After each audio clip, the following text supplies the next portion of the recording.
Some people play golf, I stick cactus, and I've lost 12 kilos walking up and down this mountain, so I figure it's doing me some good, as well as getting rid of the cactus. Beth first met wheel cactus on a trip to the States in 1983, but since 2001 she's been waging war on the plant in central Victoria, working as a member of her local Wichita District Land Care Group. The success that Beth and her band of cactus warriors has achieved is a great example of how a small group of people can tackle a significant environmental threat with appropriate planning, support and partnerships, and what it can mean to the health and well-being of the community.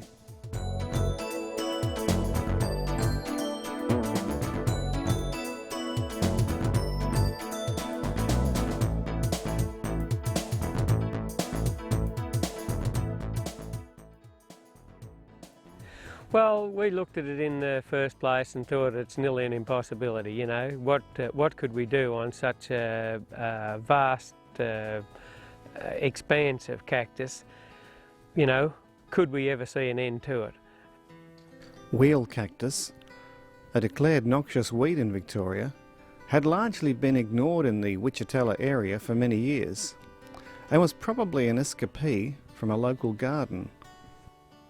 Gradually we became aware that cactus was there, and talking to people who had lived here, literally in this house before, who had grown up in this area, they said, oh yes, cactus has always been on the hill, but just the odd one hasn't been a problem.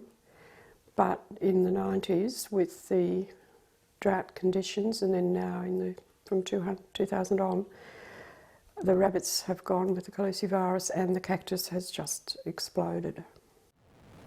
In just a few years, the weed became visible over an area of more than 20,000 hectares, with a significant concentration of the prickly invader on the granity slopes of Mount Bacrabanyal.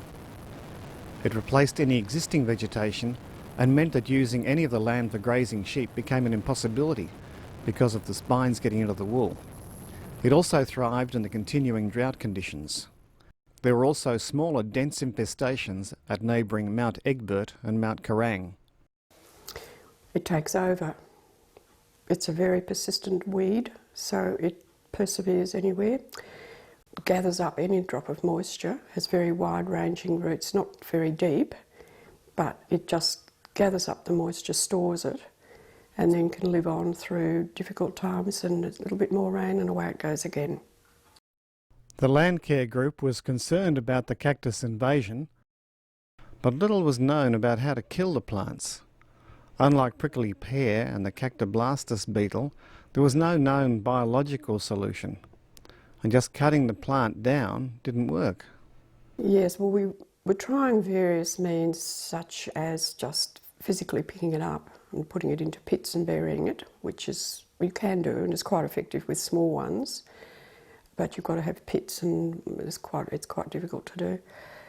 And spraying various things, we trialled various things, but nothing works very well. I'm not quite sure how it evolved, but we found out that by injecting glyphosate, Roundup, into, or Zero as it's known in the garden world, into the plant, it would kill it off. It's a desiccant and the plant just dries down into literally nothing.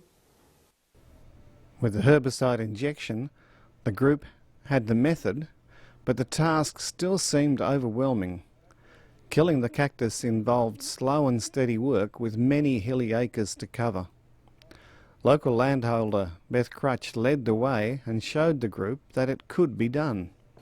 We bought a paddock in 1998 that had cactus in it, big patch about as big as a football field, and we didn't know how to get rid of it because we weren't doing cactus back then, just some around the roads that we were pulling out.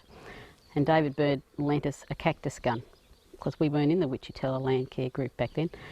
And so we went round and we injected the outside of this big patch, and it worked, it all fell over. Then we got rid of it. And she cleared that up, and when we looked at that, I thought, well, if she can do that, and that was really quite an inspiration, I think.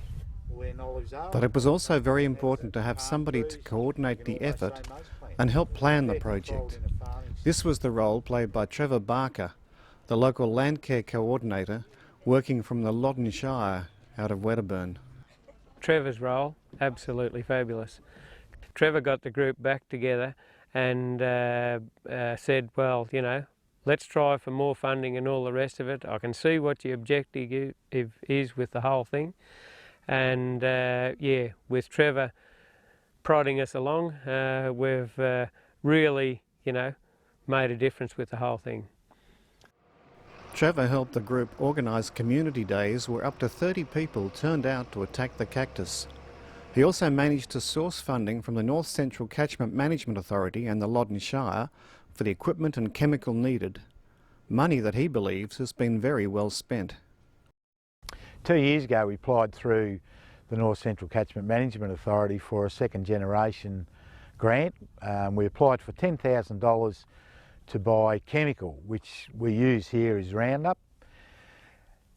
We equated that if you were doing the labour to put that amount of chemical out at $20 an hour, you were getting a $6 to $1 return. So the value in the labour was actually around $60,000 and it was all volunteer work. So the North Central through the state government were getting a 6 to 1 return for their investment, and that's what makes this project even more to be highlighted to the funding bodies. An important aspect of the weed control strategy for Trevor was that the work was turned into an enjoyable activity. When I first started, I said to the group they need to make the project a fun project. So when we have community days, we start at 9 o'clock in the morning, we have morning tea, we then go out and do 2 hours injection, we come back and have a nice barbecue lunch, then go back out in the afternoon, do another 2 hours of injecting and then come and partake in some nice afternoon tea. And it's been a fun project and they treat it as a fun project. So I think that's been the highlight of the whole project, other than a whole community approach to weed control, is the social aspect of the program. We also treat it carefully in that people have to sign in and we give them training in how to use the equipment. They're using a chemical, which is a fairly benign chemical, but we make sure they understand what they're doing. And we make sure they always know where the supervisors are so that we try to look after them while they're here. And we thank them very much and we do appreciate it. A number of groups and organisations have helped with the effort. They include football and netball clubs from St Arnaud, Charlton and Wedderburn, Green Corps workers through Conservation Volunteers Australia, the Boort Secondary College and the neighbouring Charlton Landcare Group. There's also been a special weekly local cactus group. It's a Tuesday Ladies Cactus Group. We started that about a month ago and got ladies interested and they quite enjoy it, and it's amazing who wants to come. The Tuesday Cactus Group also highlights another important outcome of the Landcare project. In an area with little social infrastructure, it's been a great way for people to meet and get to know each other. Yes, you know, we'd sit down and have lunch together every day and chat about things and have a laugh, and it was lots of fun, and you got to know the people better as you were going along. Some of the people we didn't know at all when we started, and yeah, it was terrific, just terrific. It's been a bringing together of the people, but it's also a very strong common interest that we've all got, as in any sort of, well, it's almost like a disaster where you have floods or bushfires or something, where you've got something that you all work together for. It does bring people together. And the project has brought more than just the community together.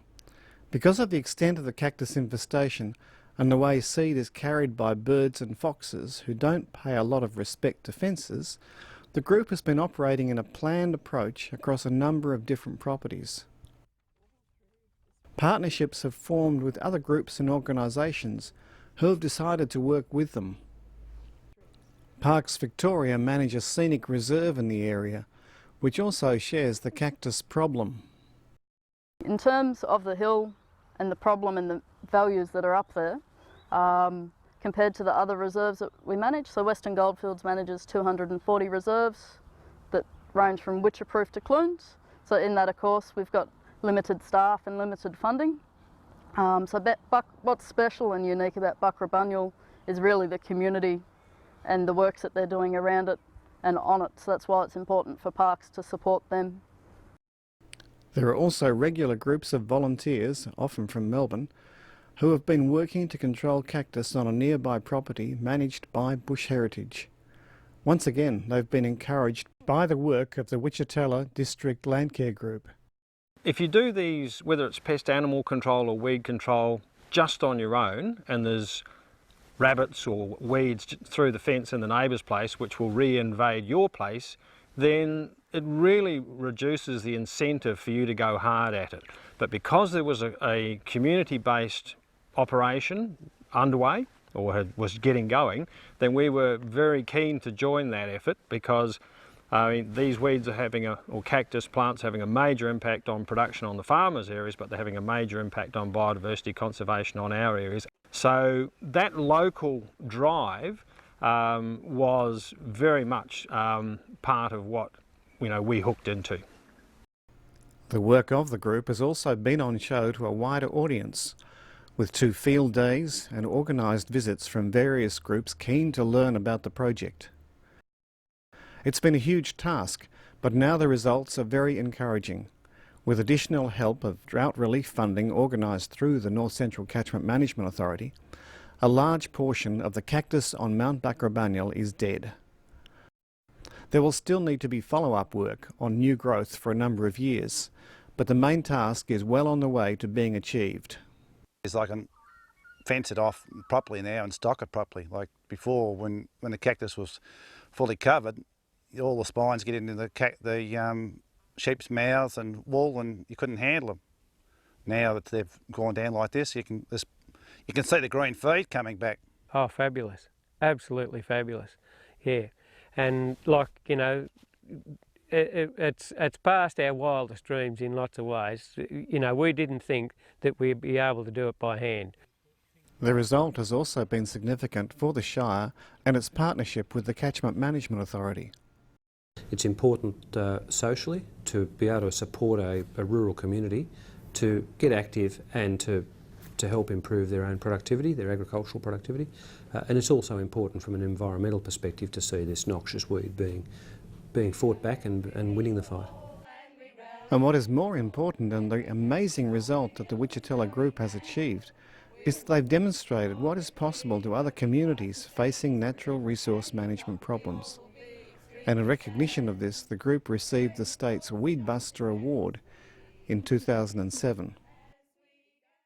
The principles that the Wichita Group have applied could be used universally, but I think particularly for community-based weed projects, this is a fantastic model, because this weed isn't the biggest priority weed on any weed action plan, any regionally prohibited weed, any weed of national significance. It's really a localised issue, a localised problem, and usually communities throw their hands in the air and say, well, we can't get any funding for this weed, we're just going to give up.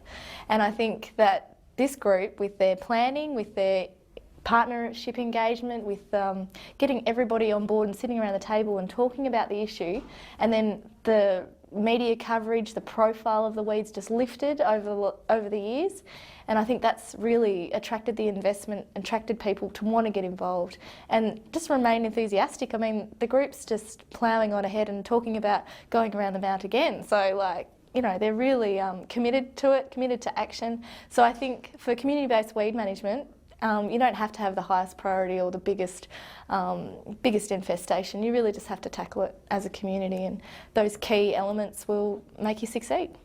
It's there, and you've got a goal. You set your goal, and go for it. And our goal was never set quite as high as where it is at the moment, but it's been fantastic to achieve it. But it's also meant we've had a big show of community support, with everyone hopping in and having a go and doing the job that we never thought we'd be able to do. You can see that there's a bit of glitter in the eye even, that yeah, we've actually done something, we're doing some good here. That has been the clear success, not so much in the control of the cactus, but the whole community coming together as one to actually do something about an issue that's in their district, and in this case it's the wheel cactus. Therefore, that's been the greatest success story out of the whole project. And that's what we're trying to sell to other people. If you've got a problem or an issue in your community, The best way to attack it is to get everybody together and go and do it.